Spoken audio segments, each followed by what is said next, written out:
If you've been trying to become someone new from within, you're in the right place. Welcome to Your Colorful Path. This podcast brings you real proof of what's possible when you choose meditation, inner work, and self-belief. Because when you live only from the human lens, life can feel like an obstacle course. But when you align with the divine in you, life becomes a colorful path, guided, adventurous, and deeply aligned. I'm Charu, your host. Let's begin. Hello, I'm Charu, your host. Welcome to Your Colorful Path.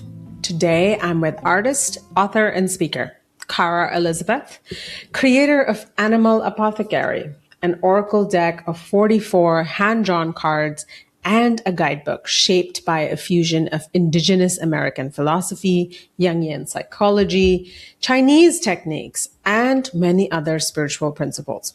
Cara called each card a metaphorical pill, a medicine, an animal medicine where animal wisdom meets you right where you are and somehow says the thing that you needed to hear.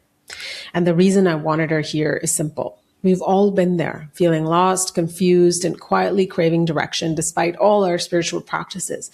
Sometimes it really helps to have something else give us a sweet little message that instills our hope and our belief in ourselves again. I've personally used these cards and continue to use them every day as part of my morning ritual. I highly recommend them. But for today, let's meet Cara. So let's begin. I'm really excited today, but before I tell you why I'm so excited, I'm going to tell you a little story. In 2022, I was roaming around New York and went into the Gucci store, which is one of my favorite stores to be for inspiration and, of course, for their beautiful products. And I was with two of my dearest friends, and we were shopping around, looking at things, and then I found this gorgeous deck of cards, and it was called the Animal Apothecary. Let me just pick it up. And it looked super beautiful and interesting. And I usually am not into cards, is what I would say. This is for anybody who's watching it on YouTube. You can see this beautiful deck. There it is, Animal Apothecary. And I picked it up. Something about these cards was so special that I just picked it up and I took them back with me home, which was San Francisco at the time. And I started playing with them every morning. So every morning, me and my husband, when we would start our day, have our morning coffee and tea, we would pull a card for ourselves for that day. And it was really interesting that the card would always speak to the exact, not just state of mind, but the exact question that we had not even worded out to each other. The card would answer that question and would sort of set the tone for the day. So we then started pulling the card morning and evening. And it became our ritual. And we gradually noticed that every time there was chaos in our life or something really mysterious was happening or something that didn't make sense and we felt really lost and confused, we started pulling these cards. And the card would almost always ground us back to our center. And in really difficult times, became a great tool to listen to the voice of our higher self. And the most interesting aspect was that the answer was almost always absolutely appropriate to each of our specific situations. And so a few days ago, I wanted to reach out to the excellent creative that created these cards and tell her how much her work had touched my life. And I did. And that's when my intuition spoke up again and said, no, invite her on the podcast.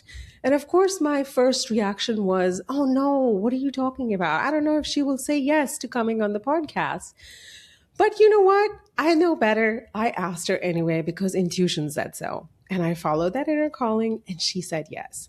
And amazingly, today I have this amazing creative, author, writer, speaker. She wears many hats. Cara Elizabeth from New York City on Your Colorful Path. Hello, everybody. Oh my God. But wait, I think the wildest thing of your story is that I was actually working at Gucci and because they had a bookstore there and, I was so blessed to have them sell my deck there, but I might have been there when you bought the deck. So, I remember. Which is so cool. Yeah, that's why maybe it felt so familiar when I saw you face to face. I was like, oh my God, how have I known her? I remember when I looked at the back of your cards, because the back of your card has the cards come with this beautiful booklet that explains all the wonderful animal apothecary that we will get into. But at the back is this gorgeous photo of Cara. And I remember just looking at her and be like, is she a friend of mine? I know she's from New York, but you don't know everybody from New York. So what's the deal? But I think you must have been at the store. I must have Yep. just brushed past you. And here we are 3 years Yeah. later on a podcast. So cool. Welcome, Yeah. welcome. I'm honored. Thank you so much. Thank you. And that's so cool to hear that they've been medicinal and even just like getting you back in your power. Each card was a prescription for something I was going through. So that's how it works. It's not, oh, we're going to like future forecast and protect. Cause I'm like, no, you create your own future, but I'm interested in you getting into your power. Like, right, I can look at this situation differently, or I can remember my power in this moment that feels like a circumstance that is outside of myself and I'm losing control. So every single thing that was going on, I was like, what animal would be the medicine? And then so the deck is like a prescription card. Each card is a prescription of empowerment. I love that. Each card is a prescription of empowerment. And it really is. Well, before the audience is all like suspensed up on like, what are we talking about? Let's start from from the bottom. Yeah. What actually is Animal Apothecary, and what are these cards designed to do for a person?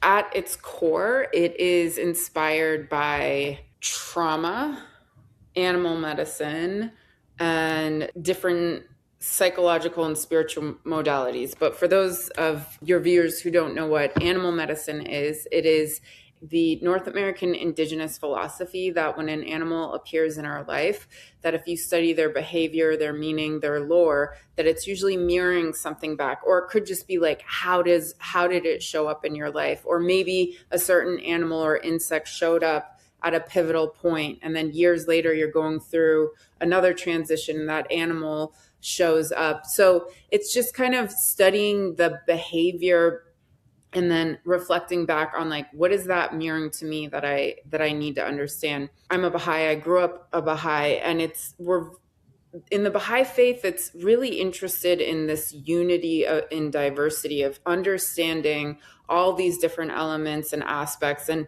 seeing that there's so many different teachings that when you collide them together, that there's something even bigger that can happen. The deck is also inspired by the I Ching, which is one of the oldest divination systems from China, and which has a lot of inspiration and teachings from Taoism, and it's looking at how the success of nature, almost like this is how nature works, and then we're going to apply it to like our journeys through life. And Carl Jung and quantum physics, and just like mushing things together. But it was really because I was sexually abused as a child, and I had completely blocked it out. So when I was in high school, my mom had two friends with indigenous heritage, and they were the ones that taught her about animal medicine. She taught me. And, I was in high school. I was like, cool, whatever. And then I'm freshman year of college. I have this dream with all these ravens coming through my window, and they were basically sharing with me that I needed to, without saying it, like they were sharing this message that I needed to know this truth about myself, which ended up being that I was molested as a kid. And immediately after that dream, I remembered animal medicine. I was like, wait a minute, like what they're sending me a message. And I started doing research on ravens and crows, and one of their meanings, they have lots of awesome meanings, so don't let this like bum anyone out who's listening, but one of their messages is like, through a lot of lore, but also their behavior, they're messengers of a truth that might be a little bit difficult to hear. Like they'll sometimes warn animals in the forest if a hunter is coming, or even vice versa. They'll message to a hunter like, here's where the animals are, because they can eat the food too that like the hunters killed. So they've been seen as these messengers, and I was just like, of a heart, a difficult truth. And I was like, the fact that that is the animal that came in my dream, I had no idea, as the one who's like, I'm going to tell you, because I had dissociative amnesia. I had no idea. So then I go on this long journey, 18 years of complex post-traumatic stress disorder, looking for every healer, guru, shaman, naturopath, EMDR, EFT, like, give it to me. I'll do like all the healing modalities. I'll try everything. While simultaneously, like, the pills, I was also doing Western psychology and psychiatric stuff, and to heal, because like the memories just kept coming out through the years. And I thought I was doing all this stuff, and it just seemed like I was only getting worse, and had it then like became a pill head basically. And and I was an artist. I felt like my life, 18 years in, so this like throughout my 20s, early 30s, it was like my life just keeps becoming more suffering, and I am embodying now, like, I am living as the victim. Not only is like the emotional memory, for me, it was an emotional memory that I was aligning with every single day, which was, I am a victim, I am unsafe, I am unworthy, I am, connecting. It took me a while to like, I noticed each kind of phase, certain things would come out. Like, now you're going to embody shame. Cause like, I didn't even think I had shame for a while, until it really layers and layers and layers. So I just felt so hopeless, and like, I can't do this anymore. I can't live this life. And I began to, question if I should keep living. And I really was like, I was like really contemplating, like, how do I get out of here? Like, how am I going to do this? How do I exit this reality? And the one thing that I hadn't ever done was do it by myself. I'm seeing all like going at next person. Oh, this person, or this, this person understands trauma therapy, or this person that. And like, there was a lot of great, amazing healers, but like, I don't know that it helped me learn a lot, but it wasn't fixing me. So I was like, well, what if I just try to see if I can do this by myself? So I simultaneously, I start thinking, okay, like the body, I got to start, like, I got to get off this medication, and I'm not going to, I'm going to do it by myself. And I know that's not a road for everyone, but I was like, I don't want to see anyone. I want to do everything by myself. I got to start working out more, build like, dopamine and all this stuff. I got to start eating differently. I got to like work with my body to get like my system better. And I started obsessively, like, it was almost like this was one of the most beautiful periods of my connection with God. It was like I was so obsessed with praying. I would go on my roof, and I live in Brooklyn, so most of us have apartments with roofs. I would go on my roof in the morning before work and after work, almost an hour before and after, and I would cry and I would weep and I would pray and I would forsake God, like, why? But then I would at the next moment be like, what do you want me to do? I give up. How do you want me to serve? I'm done. Like, I don't know. Like, I don't, my dream as an artist is not, I'm just here doing retail, and I'm like, I don't know what to do. And there was anger. Like, how could, what kind of justice is this? What kind of justice is that now I'm plagued with a mind that has created neural pathways and a chemistry in my body that is constantly hijacked, reliving the emotional victimization, the emotion, like all that stuff. Like, I'm like, how is this justice? Like, I have become the predator against myself. I became the perpetrator, but against me. Like, how is this even okay? Like, how is this even a way that the creator created the psychology of how a thing works? Like, how? So, so I was real with God. I was like, what the, like, this is so, like, what is this? But again, at the same moment, I would just weep and surrender and just say, what do you want me to do?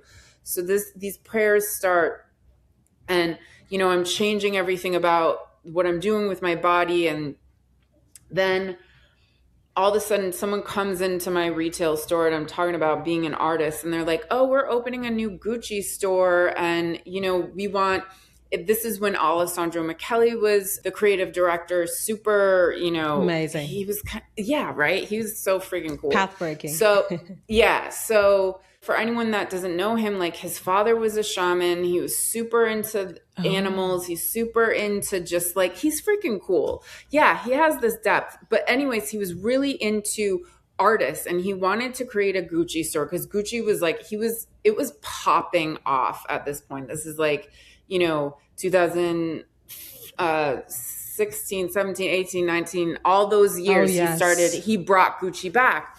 Yes. So they're like, we're going to build a Gucci store in Soho and we want artists to work there. And we want it to be bringing it back to connection, bringing it back to art. We're going to have a bookstore there. We're going to have a theater. Like they just wanted this innovative space with cool people that were not just like trying to make you buy things, work there. So anyways, I'm talking to this woman. She's like, come interview for this. So I did.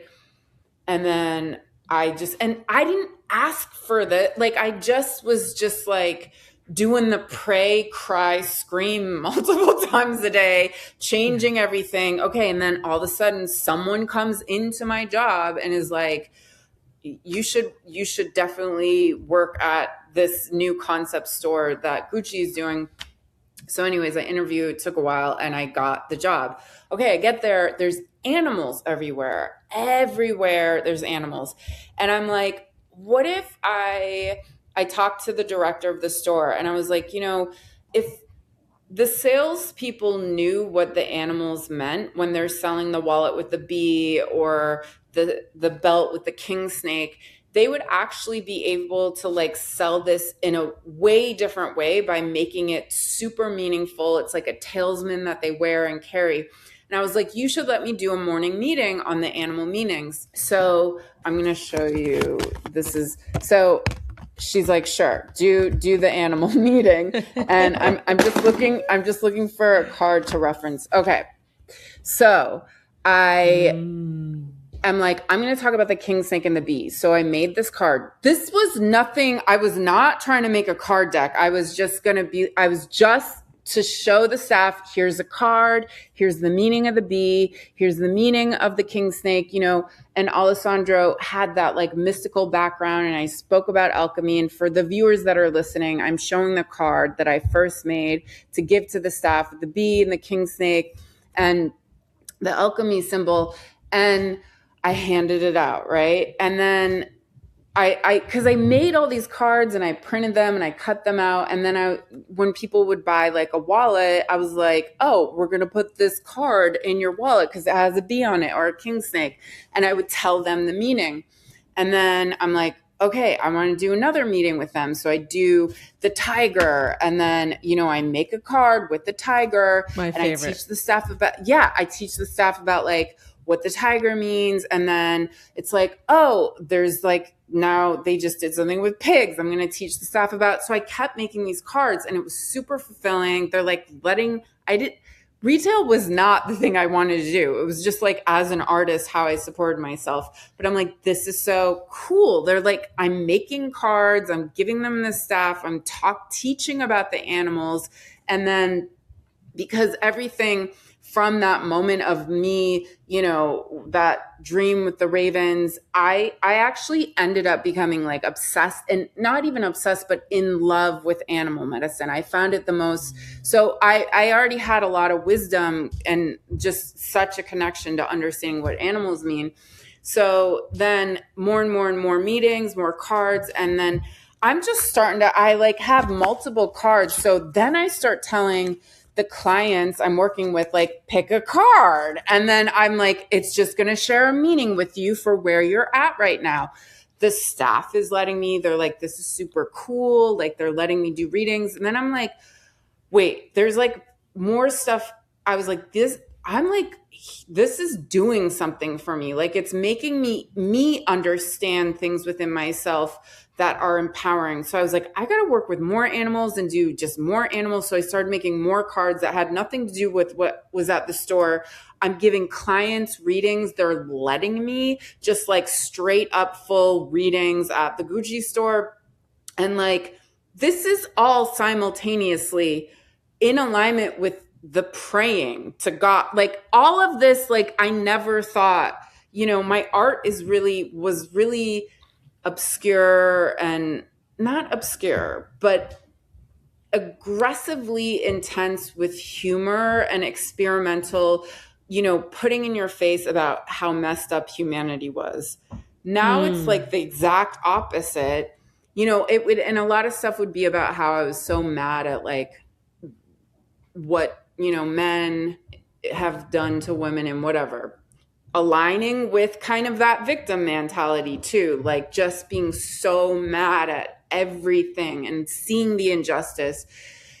And the crazy thing I'll say is the most lucrative freaking career path for me has been uplifting people and not just retelling. Like we already know this is like messed up, and I'm not yelling at people or yelling at the intensity about how messed up things are, but I love the fact that like uplifting people is lucrative. Like it's really empowering to be able to generate wealth in such a beautiful way. It's just so mystical again how this happened and this connection. Everything with this deck was just ridiculously divine. And then I'm working on it for a couple years. I decide I want to get published. I make a book proposal, which is a lot of work. I work on it for almost 7 or 8 months. I even hire an editor to help me, just like, because you got to get an agent or a literary agent. And then it's like a whole thing. There was one thing. I was done with the book proposal, and it was the one thing I had to film. And I was like, asked the people at Gucci, I was like, can I film this in the bookstore before we open? And that would be me being completely done with the book proposal to then send out to places. So anyways, I go into work early, I film it. And then right as we open, Gabby Bernstein walks in. And I'm like, well, that's interesting, because in my book proposal, and for those people who aren't familiar with book proposals, you have to give the marketing strategy. You have to talk about like who are people that are similar to what you're doing. And I use Gabby Bernstein as a reference because she speaks about like manifesting Oh my God. and all that stuff. So she comes in, I'm like, this is a good sign. So I go up to her and I was just like, it's an honor to meet you. Thank you for your work. I actually mentioned you in a book proposal for my deck. I wanted to thank you. It's so cool to see you. I start to walk away. And then my coworker, Melanie, is like, oh, Cara does like all these like awesome workshops and these things with animals, and she does readings. And I always had my little cards in my pocket. So I just turn around and I pull out my cards to Gabby and I'm like, pull a card. And then I wasn't gonna have her pull a card. I wasn't trying to be, you know what I mean? Like I was trying to like give her space. I wasn't just like, oh, look at my card deck. So, but but when my employee's hyping me up, I'm like, screw it. And so I turn around, she pulls a card, her assistant pulls a card, I read her, and then she was like, send me that book proposal. And then I got a book deal with Hay House. It was like crazy. I didn't even have like an agent yet. So it was like, so it just was this is like when you collide with the creator, this is where stuff gets mystical and nuts and crazy. But yeah, so also each card was like just me working with an animal that taught me how to heal something or to look at something in a different way. So it was totally to heal my PTSD, and it did. I no longer have complex PTSD. Something that has really stood out to me about your story is something that I have also learned by actually doing it, which is this quote that you find the path by walking it.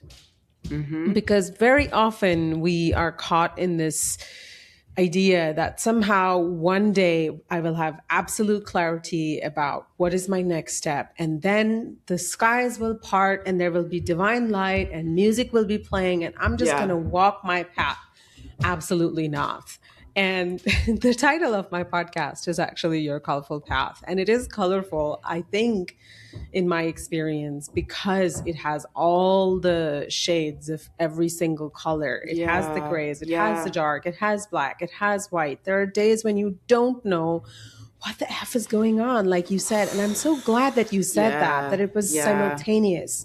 Your journey of going on that rooftop in your apartment, speaking to God, speaking to field, speaking to source, whatever you may call it, and really like wording out those emotions that were probably feeling unseen by you before, doing that Yeah. while taking the steps of going to that interview. Like you did all of that in 3D. You didn't just sit in your apartment and think, oh, one day I'm going to have absolute clarity. And that is so important. That is absolutely Yeah. critical. You find the path by walking it, right? Yeah. Everything I have done that is amazing, I've done scared. And I think the other thing that is constantly spoken about in the manifesting world is like you, and I have so many qualms with this. It's like you attract what you vibrate as. You attract like what you are. And I think there's an aspect of that that is true, but I also completely disagree with it because I'm sorry, but like people who are going through horrifying things and genocide and rape and torture and just like you know what? I don't think they're vibrating at that frequency. So to say that like we attract who we are, it doesn't fully work like that, and sometimes it can work like that, but this whole journey of creating Animal Apothecary, I actually maybe 1% I believed it would. I wouldn't give up. That's all I knew. I wouldn't. Just don't give up, just don't give up, just don't give up. But I like just didn't believe in myself. But the only thing I knew that like that, as long as you don't give up, it's okay if you don't believe in yourself, as long as you don't give up. And I didn't give up, and I was scared so much of the time, and like God, it was so painful, the whole thing. Yeah, and I'm glad to hear you say it because I agree, it's not perfect. Nothing is perfect. Even when you are collaborating with the divine, as I call it, it's not perfect. It's not perfect. It's not pretty. Healing is not pretty at all. It can be hugely confusing and Yeah. spiraling, and you don't know if you're going 10 steps forward or 30 back. You just don't Yeah. know. And I don't Yeah. think it's our job to know. I think it's just our job to, like you said, not give up. Take that next step. Just take that next step, whatever the Yes. next right step is, right? Yes, it is that step. You know, if you think of that as a step, like it has more momentum than just being, oh, I'm in alignment and I believe in myself. Well, okay, I was kind of out of alignment, or I don't know, I don't even know what that term even means. Like, it's just like a blanketed, like, what does it even mean? But I had the deepest insecurity and didn't believe in myself, but I shook and I took that step, and that step had momentum, and I took another step. And that action, that physical action, is like what taught me how to embody confidence. It's what taught me how to heal. It's what taught me how to believe in myself. It was the actual doing it scared that eventually taught my body like, okay, this doesn't need to be so scary anymore, you know, after trying, doing and doing. So yeah, sometimes it's okay if you don't believe in yourself, just take the steps. It'll work out. Like it will. If you don't give up on yourself, it will absolutely work out. So, and I don't care how much you don't believe in yourself, it will work out. Yes, absolutely. I was thinking before when you were talking, this is kind of incredible that your background has given you this all this amazing information about the animals. Then you work with Gucci, who at the time was doing all these amazing bees and snakes, and of course the creative director was his parental lineage had a shaman in it. His And father, I feel yeah. like none of these things are without reason. And so then you ended up creating Animal Apothecary. And it is a deck of amazingly drawn, beautiful cards, as I keep saying. Like, you guys have to just see it to believe it. But tell us, why do you think animals work so well as symbols or messengers for the human psyche? Like, what is your take on this? We could look at it and go into why they work so well for the human psyche. But I also have to say is I am, oh my God, I'm in love with animals. I am in love. I'm in love with them. I am in love, like the way a dog can give you love, a horse can give you love, the beauty of how a bear acts with its cubs. It's like it's just, there's something so the creator created me to love animals with so much ferocity. And like when I was 9, I was like, I'm a vegetarian. Like no one in my family was. I'm like, I'm not eating animals. Like what? So like there was this love. So for me, the creator knew that that was like a connection for me, right? Because I think a scientist could find archetypes and meaning and relay and understand something through math, maybe, right? Someone who's in love with math could maybe see like something is being revealed about the universe, something is being revealed about yourself through math. So for me, it's animals. But that being said, I do think they are powerful freaking archetypes that everyone can connect to because we are related to all of them. Everything, like, so many animals we have like shared 90% DNA with. And like, so it is a part of our humanity's lineage to be from all these creatures, and all these creatures hold different powers and actions and behaviors that we can study and look at. Like Black Panther over here, he teaches and a Black Panther is either a black jaguar or a black leopard. And I've always really had like a thing specifically since the spring when I was in Mexico, but with black jaguar. And there's a few different meanings, and one is about like you just think they're black, right? Let's just say Black Panther. You think they're black. In the light of day, they have spots.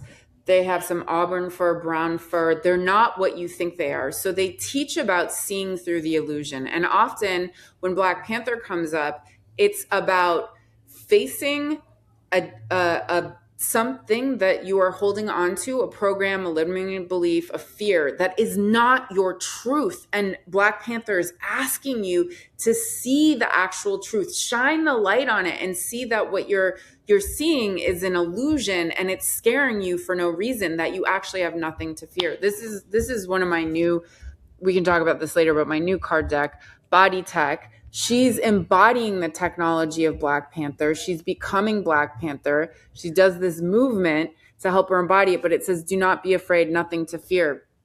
So That's a beautiful card. Thank you. So the other archetype is they're a protector. And we've been talking about this poster, you and I, from Drool, and it's actually called The Protector.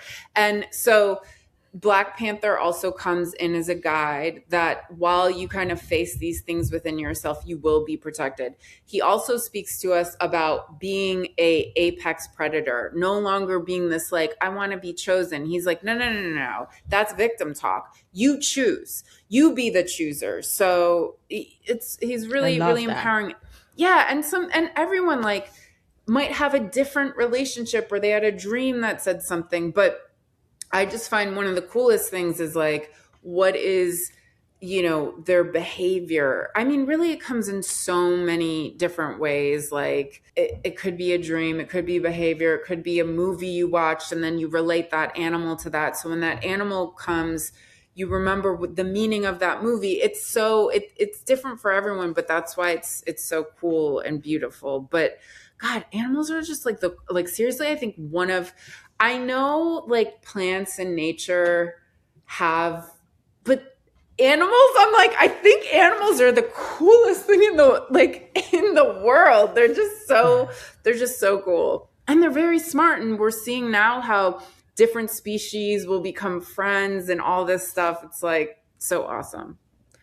Yeah, and what I really love about your cards and the guidebook that comes with it, which looks like this, people, whoever is watching it on YouTube, is that when you get a reading, you do go really into why this animal is giving a certain type of message, and you've connected it with their behavior and the way they are and the way they move around in the world. And so it makes it really approachable in a way. Sometimes cards are not that approachable and they bounce off your head a little bit if it's too Yeah. much astrology, if it's too much woo.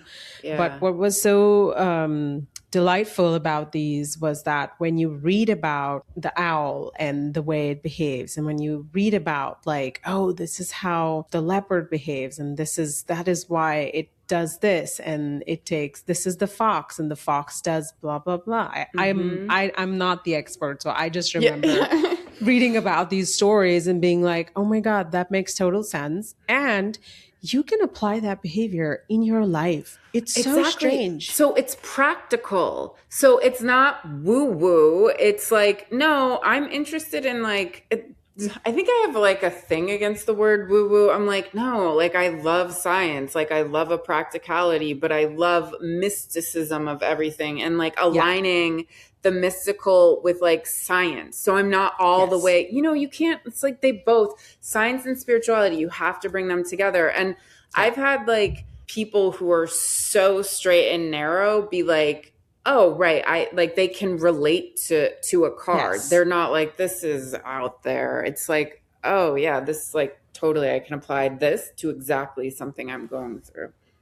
Absolutely. And so take us through maybe one of the cards from start to finish. Like, what was your creation process as a creative? I know that you said a lot of these were informed by how you were feeling and how you dealt with things, and then mixed with the knowledge of everything. Maybe choose one animal. I don't know how you want to do it, but take us through the I creation process. Okay, I think because this is just at the top of the deck, and it's also one of the best cards to receive. It's the Destiny Path card, Omnia Unus Est. Everything is one, everything is connected. It is the first deck I created. So for people listening and who can't see, has bees, the king snake, the all-seeing eye, and they're in the alchemy symbol. So this, I think, starts the entire journey of what the deck is about. So bees pollinate 80% of the crop that humanity eats. So its purpose, what it works and it does, it's not even, I mean, I don't know the consciousness of this creature, but I assume it's not even aware that its service is a part of keeping humanity alive. Its service is a gift of service to humanity, right? They are pollinating 80% of the crop we Beautiful. eat. Yeah. So this talks, when this card comes, I would share, and I'm going to share this with the people listening, because you're hearing this because it's connecting to you. Yeah. So this is sharing with you that whoever is listening, you have this gift that you were created with, okay? And you are meant to share this gift, and it's some kind of service. And it is really important that that is something that you develop and you grow. And most of you will find that there is a yearning in your heart. If you're not already feeling aligned with your path of what it is you yearn to do in this life, there is something that is like, there's something more. There's something I want to like share with humanity, right? Like there's something, I think most of us feel this thing that we want to share with humanity. So this is first saying, you are a server, you're here to serve. And because it is in that service, for me, it connects to like you're some kind of a light bringer. Like you're here to amplify light. You're here to activate light. You're here in this moment of time to really be the light in such a dark, insane kind of moment of humanity, right? And then we have the king snake. So the king snake is pretty cool. It's non-venomous. You could have it as a pet if you wanted to. It's pretty friendly. And it often can eat not only snakes bigger than itself, but venomous snakes. So this creature, the king snake, is not poisonous, but it can ingest poison, right? It can take that and it can transmute it and turn it into nutrition, something that it is meant to, use it for something good. So this then talks about, okay, that service is actually connected to something that has been something that you are here to transmute, something you have gone through in your life that was a test, that was difficulty, that was trauma, that was unjust, that was unfair. That darkness is, you are here to actually transmute that darkness, turn it into light, and serve it to humanity. And if someone aligns with that, I also always think this card shares too that you will be able to make a living doing that if you go for it. And it's usually the scariest thing you'll ever do. So, but then we have this all-seeing eye. I like how you slipped that in there. Right, exactly. Good luck. So the all-seeing eye above and below, and it's that the creator created you with this gift, and it's actually activated through understanding a certain level of suffering, and that, you are being protected, that that's actually you creating the justice from whatever darkness you have known, is turning it into light, and it will make it all worth it. So, and I would even say, like, everything that I have been able to do with my work, and I wouldn't be doing any of this stuff, I don't think, if I hadn't been sexually abused as a child, and I wouldn't change it. I love what I do, and I don't think I would do what I do to the capacity of how I do it if I didn't know that level of darkness. So and this is my justice. I'm going to uplift thousands of people. I'm going to take that thing that was done to me, and watch what I do with it, and watch what I keep doing with it. So anyone listening, you have a gift you're meant to share, and you can absolutely turn your darkness into the greatest thing that will put you on your knees thanking the creator that for the suffering that you have endured. Beautiful, Cara. That was amazing. And I think you are the example of the king snake's transmutation, because you took your suffering and you could have easily chosen to let that be your story. Let that be the entire definition of you, of look what happened to me when I was young. By the way, I have a similar experience. Really? Yes. And it was through the transmutation of that, through the getting out and above it, but not because I one day decided, I'm just not going to play the victim card anymore. There were multiple layers to unraveling this experience. And it was filled with a lot of pain and telling certain people that this happened, which was the most difficult part. And then dealing with the aftermath of that. But all of that, it freed up so much energy in me that I now see that was required. And it also made me really understand what it is to have that experience. And maybe that's the whole deal about suffering, that we just have a greater understanding of what it is like to be there. And then now we're experiencing, what it is like to be on this podcast. And they're all different experiences, all different colors. All important. And there's something powerful in understanding those kind of traumas, that it allows you to kind of be able to hold space for different people's traumas. Like, okay, I don't understand this, but I know the depth and hell of something else. So I can hold space for someone going through something really horrific, even though, because it's like, you've danced with suffering, it's like, the intensity of that. Yeah. And so I think I've been aching to ask you this then, that sometimes when I pick a card and it just answers something that I never even said out loud. And I know that following that has always worked for me if I can really become what that card said that day and dealt with it that day. It really has impacted my life. It really has turned situations around. And I've always wondered, well, I know I'm probably able to listen to the voice of my higher self through this card.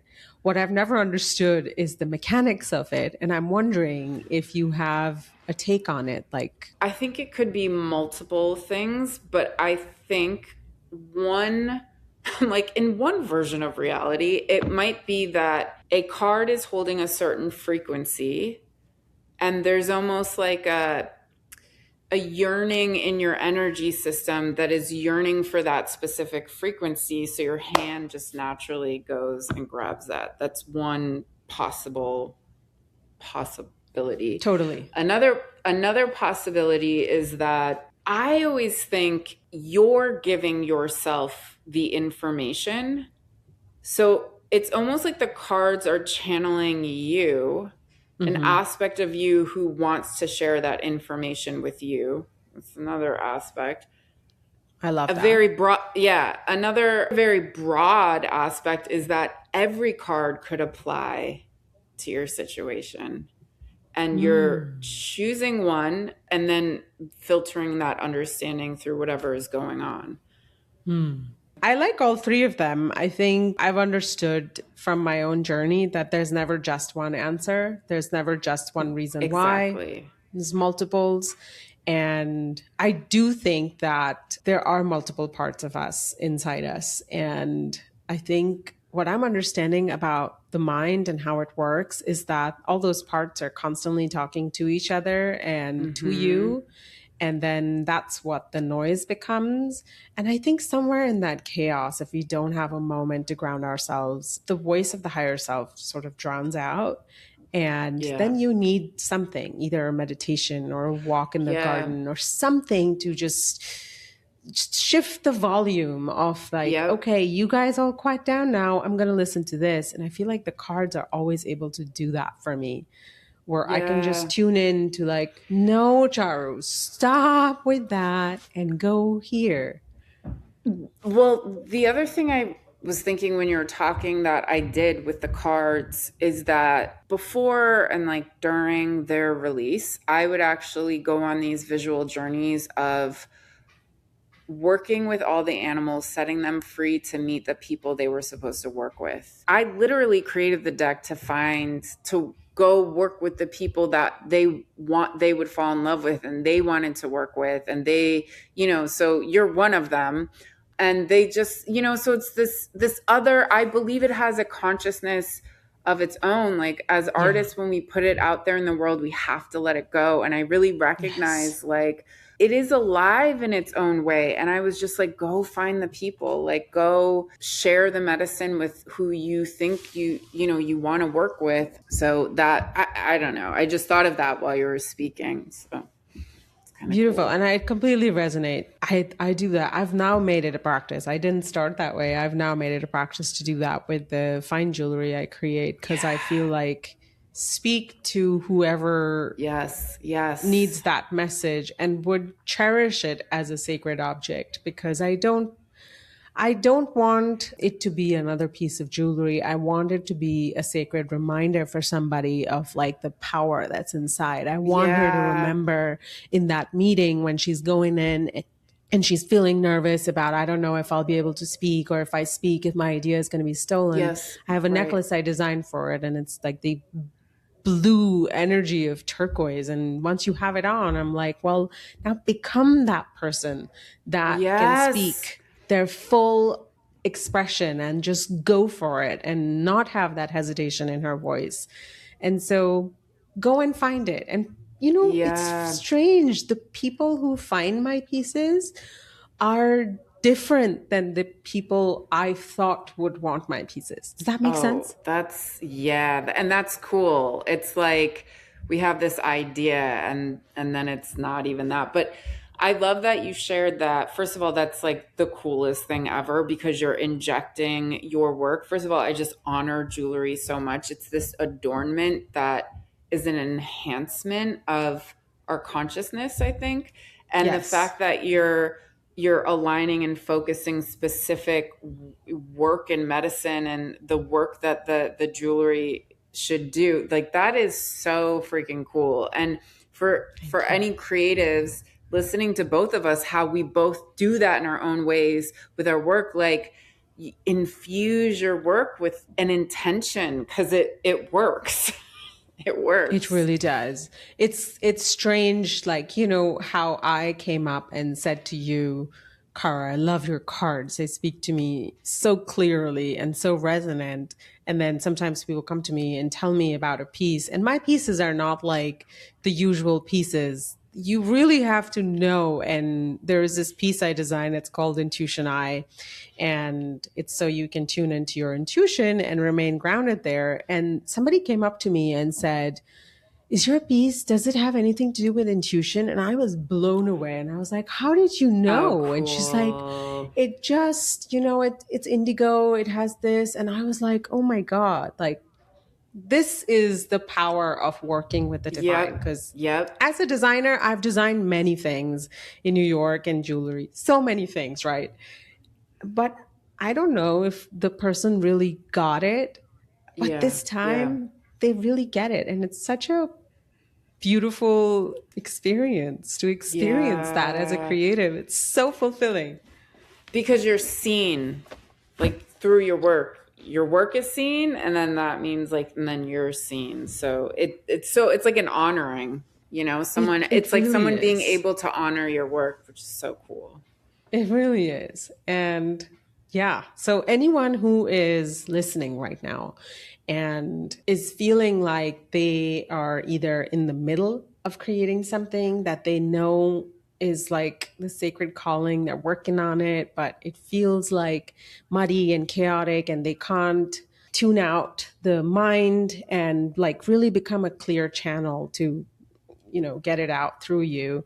What would be your take on what to do? How would you would you make any changes in your nervous system, in your lifestyle, in your meditation, in your practice, or just who you are being, so that you can just become a better and better tool? Oh my gosh, there's so many things. I also do coaching, and this is like what I kind of like work with. It's such a Oh, you deep question. do? Yeah, yeah. I'm like Amazing. here to get people to manifest their greatest lives and share their gifts with humanity, because, like, what else is the point? Like, we're here to share it, and, like, it's in our hearts. But first and foremost, if it's super muddy, before anything else, is the prayer connection to the creator, and asking for that guidance and asking for that inspiration.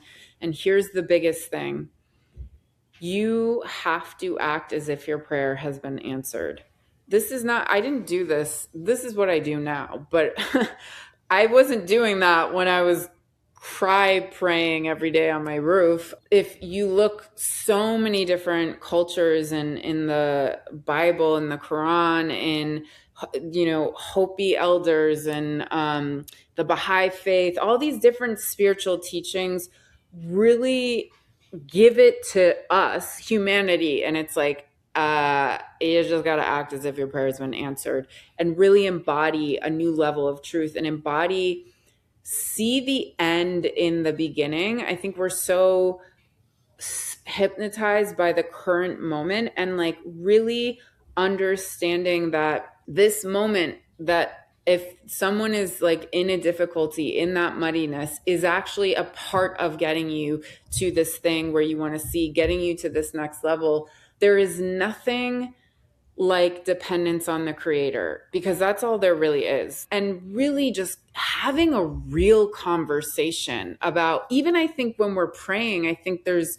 a lot of people might have detachment. Like, what is a conversation with God, with the divine, with the creator? Like, what does that look like? And even maybe talking about, this is awkward speaking out loud, or I don't trust you, or getting out your grievances. Like, what is an actual relationship with speaking to the consciousness of reality look like? In the Baha'i faith, there's this one writing. It says it's about God speaking to humanity, and the creator says, love me that I may love thee. If thou lovest me not, my love can in no wise reach thee. And it's this metaphor for, like, I actually need you to pick up the phone and call me. Like, the creator is like reach out to me. And, you know, I think there's so many different levels of, I don't know, this life is mystical. It's just bizarre and difficult and a lot. And like, the creator created you for a reason, period. You are here for a reason, and it is not to stay in self-victimization. It is, you are, the creator created you in its likeness. The creator created you to create, to remember your power. Anything that is bringing you down is usually some kind of program from some archaic, out of style ideology of whatever, whether it be our system of money. Okay. We have a whole lot of garbage lie program that we think about money. We have a whole lot of garbage program that women, we think about our bodies. We have a whole lot of garbage program about all of this stuff with our self-worth. And all of it is one big fat lie. And the only truth is the divine. And you keep your connection to that, and like, you will be led to the right book. You will be led to the right YouTube video, to the right podcast, to the right coach, to the right, maybe I should go back to school and take training in this. Maybe I should, you know what I mean? Like, so I would say start there, really deep. And maybe you need to write a letter, but really, like, let me get real with my, and this thing, it's like our mother, father, right? Like, it is like, there's something about, you know, a dog doesn't understand why you're not letting it eat the chocolate, right? It wants the chocolate. It's just like, oh, that's great. Like, it's so good. It's so good, right? Like, we're like the dog, or we're like the 3-year-old toddler, like, but I want it now and I don't understand. And it's like, but the parent knows better, and they're actually guiding us and protecting us. And so I would just start with like, what does it mean to fall in love with the creator and commune with it? And to start, right? It's going to feel clunky for some people at first.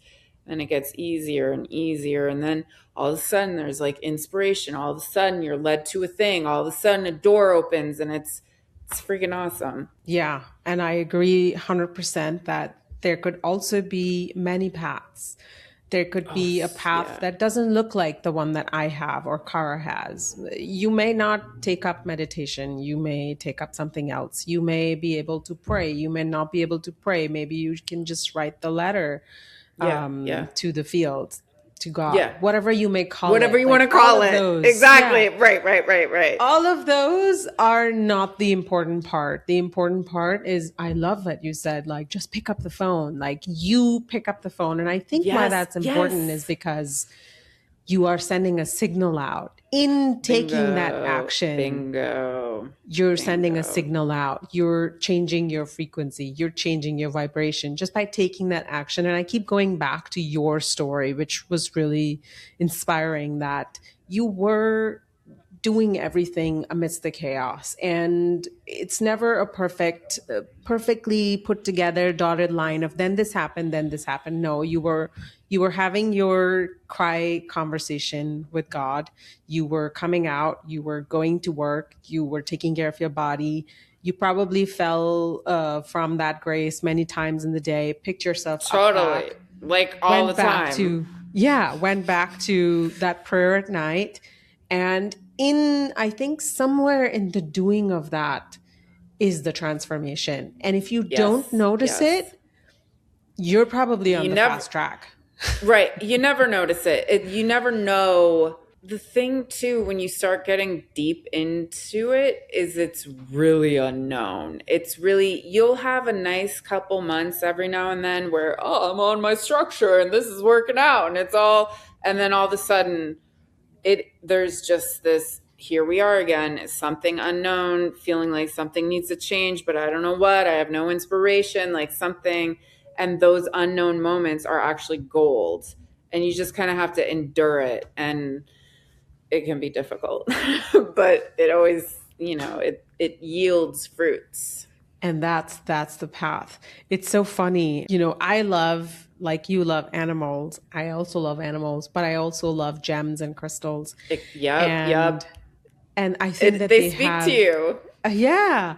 And they have such an important message that is much deeper than just their beauty. Like like malachite, which is like this stone. For anybody who doesn't know, I'm showing it on the screen right now. And if you really look into it, you see the first thing you see about the stone is the layers and the it almost looks like, something dripped and dripped and dripped and dripped and just kept spreading and spreading. But if you really look at the birth story of the stone, it doesn't even start as green. It's born in like a cave, which is filled with copper and water and oxygen and copper like mixed together and party for, I don't know, millions of years. And drip by drip by drip, this thing just becomes green.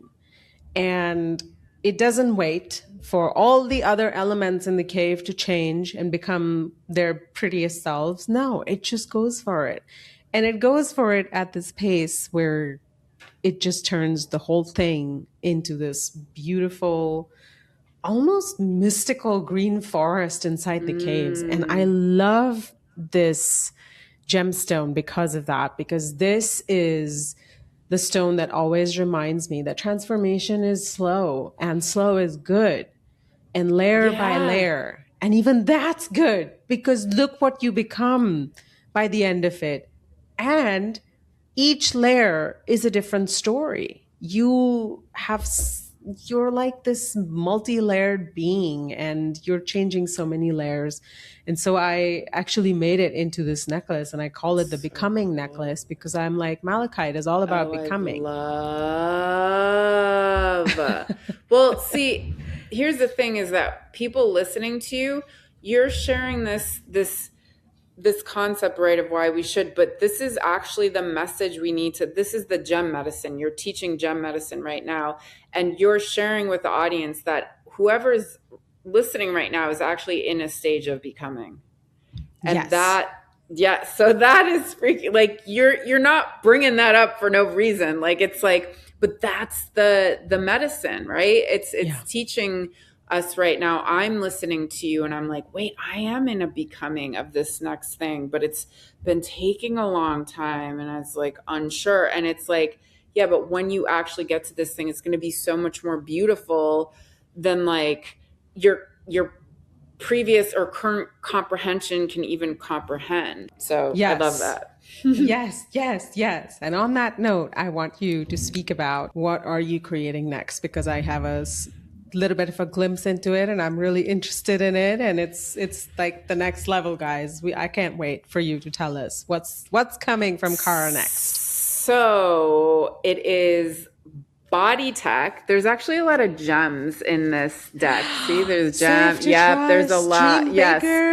Yeah. And this deck is so many gems. Sapphire. Become the prayer answered. Okay, that's it. Yeah. You have the Become necklace and the Become the prayer answered. Right. I freaking love it. So I'm still working on this. I'm also kind of toggling if this should also be a book as well. We'll see. Now teach a lot. And this was really inspired by, I grew up a dancer and I did yoga training when I was in my 20s, and I've always been into the body and all this stuff. But a few years ago, I started practicing Kundalini yoga, and it was like the most, like, it blew my mind, because it was all about like, yeah, your body is the technology. You can use your body through a movement and breath and intention. You sync all those together, and you can manifest, heal, and like transmute and do all this stuff. And it's nuts. I was like, it was one of the most empowering things. It finally was like a body work that I was like, wait, I can manifest doing this stuff. So classic me is like, well, I want to like create my own body movements. And, I've taken Kundalini training and certified breath coach, and there's some other things I'm currently learning, but understanding all these systems of the body and then creating certain movements to embody. Okay, so can I give you an example? Yes, please. Okay, so let's do, since, Black Panther is just like, hello. So this says, do not be afraid, nothing to fear. So This movement we'd want to do if we're getting hijacked by a limiting belief, a fear, something that is not true, right? Because Black Panther is the one like see through the illusion. So we first have to take on the identity of Black Panther. She becomes the technology of Black Panther. And then we do Panther Paw, right? So we're doing this movement and we're going to be repeating a mantra over and over and over again as we do this movement, which is, I am not afraid of the lie. I am not afraid of the lie. So we're realizing we're triggered by something. Something is maybe telling me I'm not good enough. I'm going to project that new story into my consciousness. So instead of battling the thing, like battling the lie, trying to like see through it, I'm just going to tell you, fine, you're there, but I'm not afraid of it. I'm not going to let that thing scare me. So we're doing this, and then with our breath, O-shaped mouth.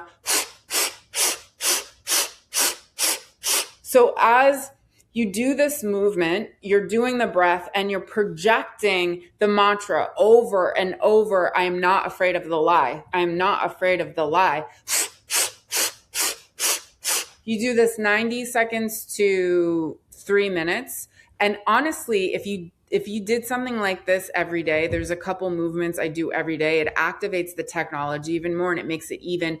It's almost doing this is activating the technology inside yourself to see through the lie and not be scared when it comes. That's the thing. We're always being interjected with like thought forms to be like, oh, you're not worth it. And then we fall for it. We see through the eyes of it.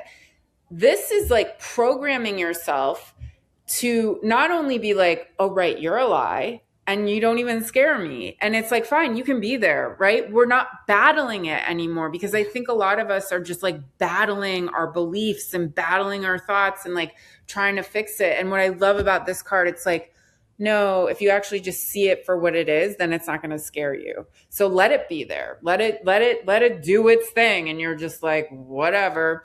So there's certain body movements that are really, I've noticed with me practicing, I'll like stick with something for a while. Everything changes how I see, but there's something about like this consistency of just, you do it daily.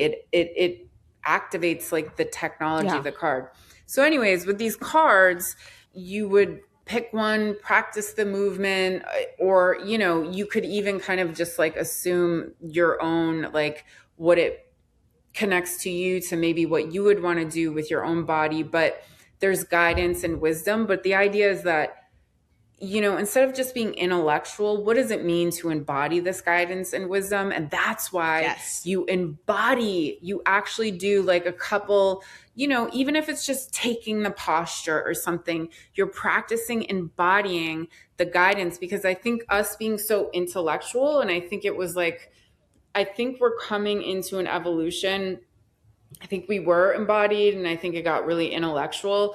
And I think especially with the rise of technology, that we have to get back into our bodies. That's going to be our protection, our safety, and actually the thing that amplifies abundance and wealth. So I'm like, yeah, we got to embody the messages. So that's why body tech. Oh, I'm so excited. I can't wait for it to come out. I feel like it also addresses a really missing element from our lives, which is play. And just creative play, right? Like just get out of your mind's seriousness and just get into a little bit of a different energy. And what's better than an animal energy to channelize? And that's why we love our dogs and cats, because they change our energy, right? Totally. And they're just so loving. They are. I could go on. I know. I love them. That's amazing. Well, I can't believe that we are almost not even at time, we're beyond time, but I don't want to let you go yet. So we have a beautiful new deck coming up. We have the Animal Apothecary.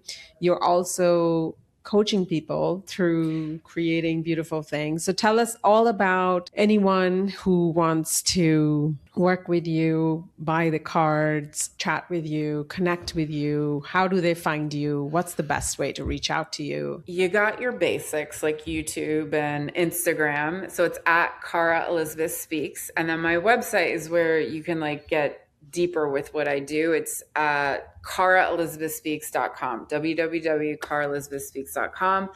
And on there, I do coaching, and I, meet people where they're at. We can do 5 weeks, 3 months, 6 months. I do one-on-one reading sessions. I have a membership, which is freaking awesome. And we meet live once a week. I send out weekly readings from the cards, and we do monthly workshops and challenges.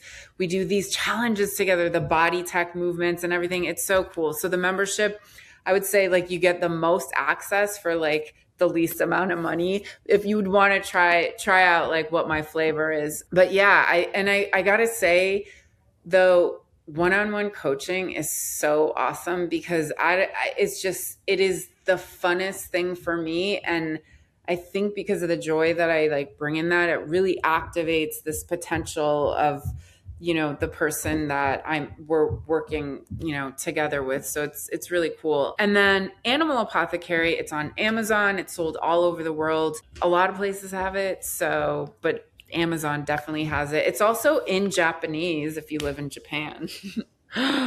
What? Right? That's amazing.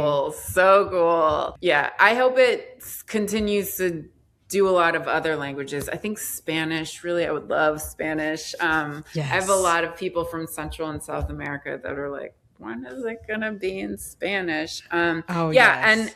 And with body tech, it's still being created. So, that'll be whenever it is.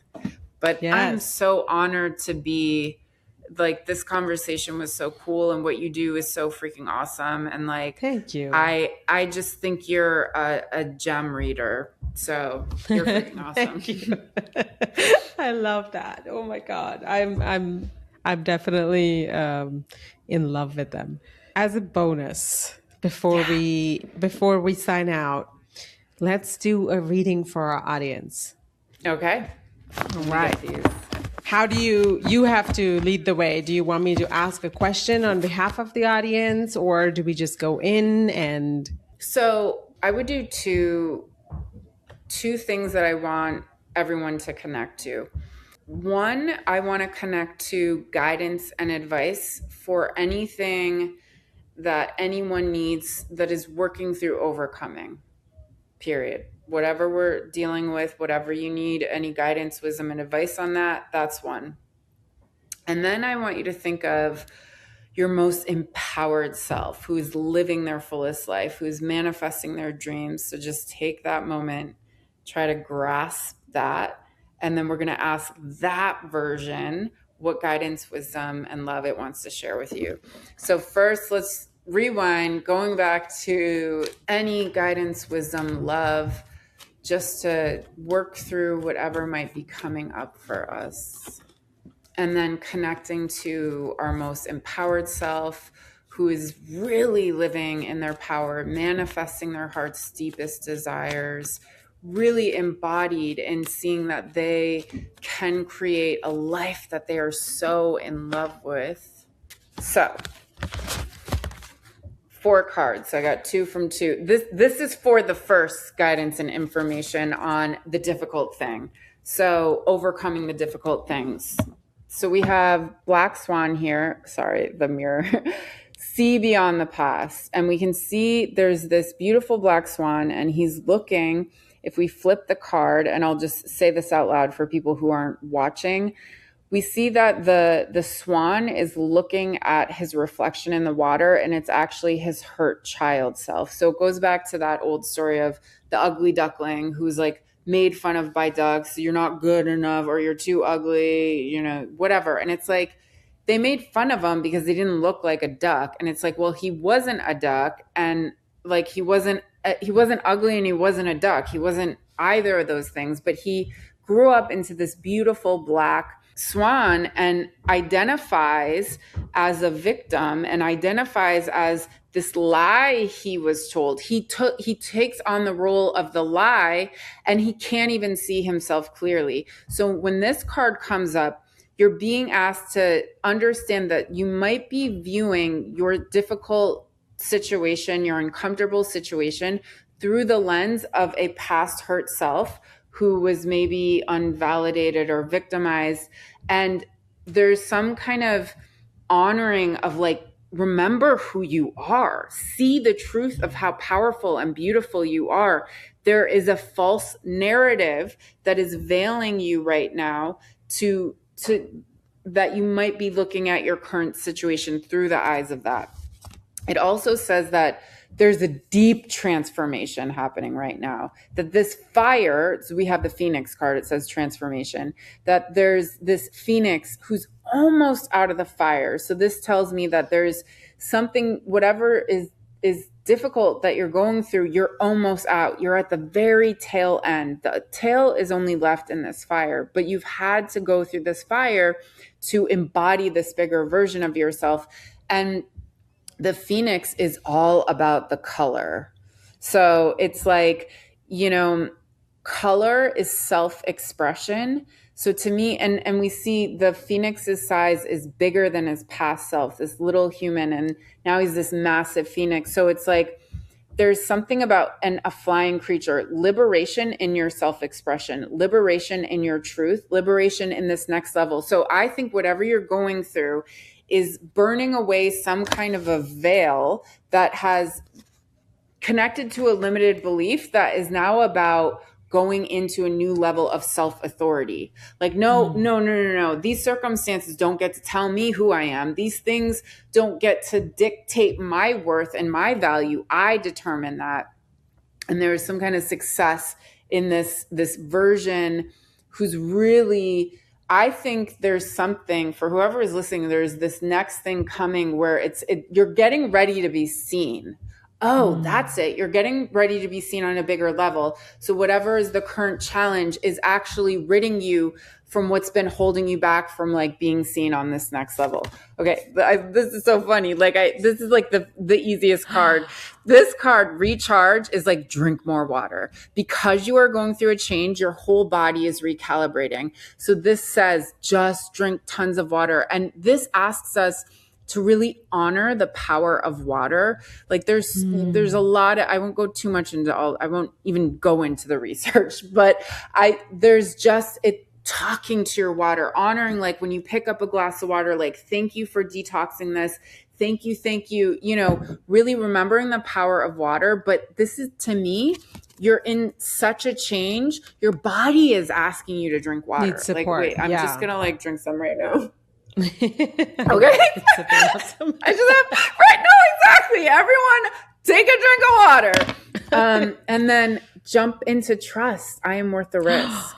So I am worth the risk. Oh my yes, God. I love it. Yes, exactly. And this, for those of you at home, I love it. It's the light bounce. You just do this noodly light bounce with your arms up. It really is great for lymphatic drainage, but you're also just like, you're embodying jumping into trust. Like you're just like, do it for 2 seconds. Like, it's just being like, yes, I am embodying that I'm ready to jump into this relationship with trust. And when she jumps, her wings appear. And these are actually falcon wings that are from the Animal Apothecary deck, which means victory. So if you take that step, if you take that risk, if you jump that jump, you get the victory wings. Okay, let's see what our most empowered self. I love this. So... Me too. Wow. What powerful cards. Yeah. This, it's funny. I have a really hard time with this card, and I'm kind of getting it in a new way at this very moment. So that's good. So this is the Keep Trying card. What you have been working on, this is, remember, this is coming from your most empowered self, this version who's creating this thing. You have been trying so hard. You have been going into the unknown. You have been doing the things. A lot of things didn't work. Some things kind of worked. At times it felt like you were pushing like a boulder up a wall, and there was a lot of efforting, right? There was a lot of efforting. And now you're going into this phase where all that work that felt like maybe it wasn't yielding these like awesome results taught you something that you're going to figure out in this next phase that you're going into. And what's interesting, I think it connects to this thing that you're stepping into, is that it will seem like less efforting because you're removing the veil of some old story that has been keeping you in a limited understanding of yourself. So I just want to honor everyone on the call that like you've put in a lot of work. Like you've been trying, and it's been difficult because you haven't fully seen the results, or you haven't been, it's all happening because guess what? Nothing is going to stop this dream. And this is such a cool card to receive. This is the transmuter. This is the warrior in you who is just like, I will never give up. And this is also your ability to take that fire and turn it into to light, because you're here to illuminate the world. But we see that they're holding a sword, and that's your boundaries. And that's you saying no to what doesn't serve you. But we see this other arm up here is actually asking for what it wants. It's bringing in, it's holding, it's like, this isn't what I want, but I'm going to ask for what I want. So there's this, again, this new level of authority that you're going to be stepping into. And it's where you're here to, this card, see, she's filled with diamonds. It says, whoa. I swear to, honor my gifts. I own it. She owns her freaking value. She is so in her worth. So guys, I'm telling you, everything you have currently been going through is actually so you can step into your worth and make this dream happen, and actually like rid yourself of a limiting belief that's kind of been like keeping you in a certain space for a long freaking time. And this new, like, owning it and honoring it is connected to the work you do that you're here to serve humanity with. So it's like you're here to, I'm holding the service dog, and this is the dog that leads people who can't see, so it's this idea like you're leading people into the light. There's something that is really powerful about whatever you do. And for, you might be a manager, you might be a mom, you might be like, it doesn't need to be this like heroic, like I'm doing this thing and saving a million people. It is everything you do on a daily freaking basis is you are bringing some kind of service and healing. And it actually is a part of creating world peace. It is actually a part of healing the world. So it's like, but this power is going to be amplified in this next stage you're going into, because now you're taking on a new level of self-authority and seeing your freaking self. So everything you've been going through and the efforting and trying, not seeing results, like that, you're at the tail end right now. You're almost out of this current transformation, and it's going to blow your mind. But I'm telling you, the work you share is going to be even more impactful. So there you go. Oh my God. I salute you. And as always, the cards are so on point, especially that Phoenix card. It just spoke so deeply to me. No, it's like, you. I'm like, it's like your colors, like it's totally like, come on. And then like you have that background, like it's all connected. So cool. It's true. That card, I just was like, oh my God. Okay, I got you, higher self. Thank you. Thank you. Amazing. That was a powerful reading. My God, it would be so nice. I am sure people are running to book your one-on-one readings right now, because you're so energetic and you just have this, like, I felt like you were really downloading information in the moment, and that was powerful and beautiful. Yeah, you know what? It's interesting. It's almost like I first kind of have to like go through the facts of the cards, and then as I keep speaking, then then it comes. It's like first we just got to talk about the facts, and then it's like, okay, wait, I'm understanding the story. I'm like seeing it. So yeah, it's fun. Amazing. Well, guys, unfortunately, we are finished with our time with Cara today, but we can have her another time as soon as the Yes. body deck is back. Yes. Body tech is back. Zach. Yeah. Amazing.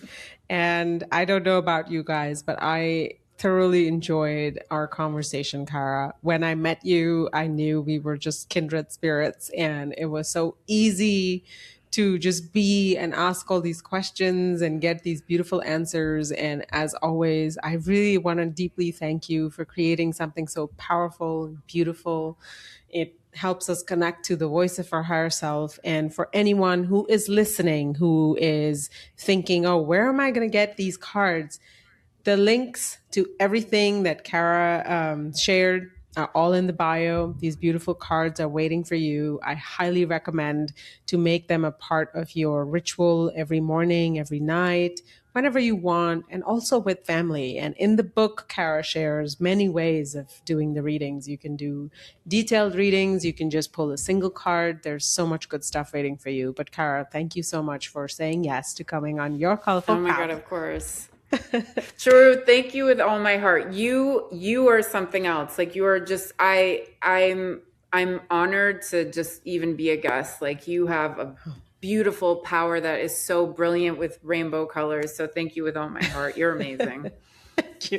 Quite literally, I'm surrounded by the colors Yeah, of the rainbow. I love it. Thank Thank you. We cannot control what happens to us in life, but we can control how we react and respond to it. Cara's story today touched me deeply, and one of the things I noted was yet another powerful story of a powerful woman who has taken something horrible that happened to her when she was a child, but really transformed it and transmuted it into something that has given her this new path, a new understanding, a lot of empathy to understand others' problems, but also this power to not define herself as the victim of what happened to her in her childhood. I think a lot of us respond to that and understand that. And I think it is beautiful to watch that her life is today a colorful path because she chose to be the heroine of her story and not the victim. Animal Apothecary cards are one of my favorite things to do in the morning when I wake up. I sort of get my guidance through my higher self. I tap into and ask my higher self, what is my message for today? Sometimes I'm in a problem and I feel like my mind has taken over and I don't have time to meditate. And that's when I take out my Animal Apothecary cards and really tap into what is my intuition saying about all of this. And it has really helped me. It does not mean that the answers are coming outside of you. I think that's important to highlight that when you draw a deck of cards and you pull something, you pull a card which is an energetic match with your frequency. And if you really get in tune with yourself, like take a pause, take a few deep breaths, and then truly ask the question that is at the center of your heart. Don't ask the question that's in the mind, ask the question that's in the heart that needs answering. The cards really answer it and realign you, redirect you to believe in yourself. And the language is very understandable. They are not at all confusing. They are beautiful. And they really paint a picture of the many animals that are so beautifully illustrated in these cards. So I hope you really enjoyed our amazing show. I hope you really enjoyed that last reading that we took with Cara. I would like to end the episode by saying that in a spiritual life, everything can become a message if you let it be. Everything can become sacred if you let it be. But if you don't, then it's just another thing that we're skeptical about. It's good to be skeptical, but it's also, I think, better to be cautiously optimistic and skeptical, all of those. So if any part of this episode spoke to you, please let me know in the comments below on YouTube. What was the part that spoke to you deeply? If you buy the Animal Apothecary cards and do a reading for yourself, please share it with us. And also, very importantly, please hit subscribe. We are bringing some amazing guests on our podcast, and I would hate for you to miss an episode. As always, I'm deeply grateful for you, for your precious presence and your attention and for giving me all this time. I hope you have a beautiful day. And you know what? Keep making your life a colorful path. If this episode resonated, share it and be the reason someone chooses growth today. You can watch the video episodes on YouTube or audio episodes anywhere you get your podcast. Don't forget to hit the subscribe button and leave me a colorful comment.